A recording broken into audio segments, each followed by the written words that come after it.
কারওয়ান বাজারের মানিক মিয়া রিকশা চালান দীর্ঘ ৩৩ বছর ধরে।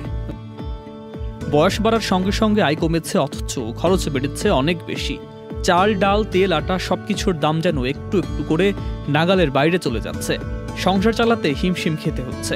গত ২ বছরের বেশি সময় ধরে দেশে চলমান মূল্যস্ফীতির চাপ সীমিত আয়ের মানুষের জীবনে বাড়তি চাপ সৃষ্টি করেছে।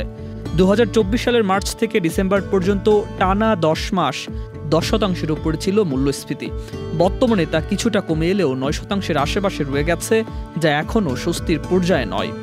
এই প্রেক্ষাপটে নিত্যপণ্যের বাজারে স্বস্তি ফিরিয়ে আনা এবং সাধারণ মানুষের জীবনযাত্রায় ভারসাম্য রক্ষা করা একটি গুরুত্বপূর্ণ অর্থনৈতিক চ্যালেঞ্জ হয়ে উঠেছে। বিশ্বব্যাংকের এক বিশ্লেষণে বলা হয়েছে, খাদ্যপণ্যের দাম বৃদ্ধি ও প্রকৃত আয় কমে যাওয়ার কারণে ২০২৫ সালের মধ্যে প্রায় ৩০ লাখ মানুষ অতি দরিদ্র সীমার নিচে চলে যেতে পারে। যমুনা ইলেকট্রনিক্স ঈদে ডাবল খুশি অফার সিজন 3, যে কোনো পণ্য কিনলেই পাচ্ছেন নিশ্চিত ঈদ উপহার। চলতি অর্থ বছরের প্রথমার্ধে সার্বিক মূল্যস্ফীতি ছিল ১০% উপরে, পরে তা কিছুটা কমেছে। তবে খাদ্য মূল্যস্ফীতি বরাবরই তুলনামূলক বেশি ছিল। গত বছরের জুলাই মাসে তা দাঁড়ায় ১৪.১০%, গত ১৩ বছরের মধ্যে যা সর্বোচ্চ। ট্রেডিং কর্পোরেশন অব বাংলাদেশের তথ্য অনুযায়ী মোটা চালের দাম এক বছরে বেড়েছে প্রায় ৫%। অন্যান্য চাল ১০ থেকে ১১% পর্যন্ত বেড়েছে। ডিম, মাছ, মাংস সহ নিত্য প্রয়োজনীয় বেশিরভাগ পণ্যের দামে উল্লেখযোগ্য পরিবর্তন এসেছে। পরিকল্পনা মন্ত্রণালয়ের পর্যালোচনায় দেখা যায়, চাল এককভাবে মূল্যস্ফীতি সবচেয়ে বেশি ২০% অবদান রাখছে। বেতন ও মজুরি বৃদ্ধির হার মূল্যস্ফীতির সাথে তাল মেলাতে না পারায় অনেকের প্রকৃত আয় কমে গেছে।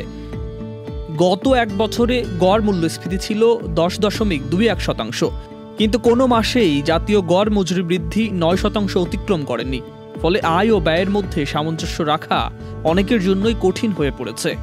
বিশ্বব্যাংক আরও বলছে, প্রকৃত আয় কমে যাওয়া, শ্রমবাজারের চ্যালেঞ্জ এবং অর্থনৈতিক গতিশীলতায় ধীর গতির কারণে কিছু মানুষ নতুন করে দারিদ্র্যসীমার নিচে চলে যেতে পারে। বর্তমানে দেশের সার্বিক দারিদ্র্যের হার ২০% মতো, শহরের তুলনায় গ্রাম অঞ্চলে তা কিছুটা বেশি। এমন পরিস্থিতিতে বাজেট সহ সামগ্রিক নীতি নির্ধারণে মূল্যস্ফীতির চাপ নিরসনে আরও কার্যকর উদ্যোগ গ্রহণের বিষয়ে অর্থনীতি বিশ্লেষকরা গুরুত্ব দিচ্ছেন। নিত্য প্রয়োজনীয় সরবরাহের স্বচ্ছতা, বাজার ব্যবস্থাপনায় জবাবদিহিতা ও প্রয়োজন ভিত্তিক সহায়তা কার্যক্রমের মাধ্যমে স্বল্প আয়ের মানুষের জীবনে স্বস্তি ফিরিয়ে আনা সম্ভব বলে তারা মনে করছেন। সুকান্ত সরকার, চ্যানেল আই।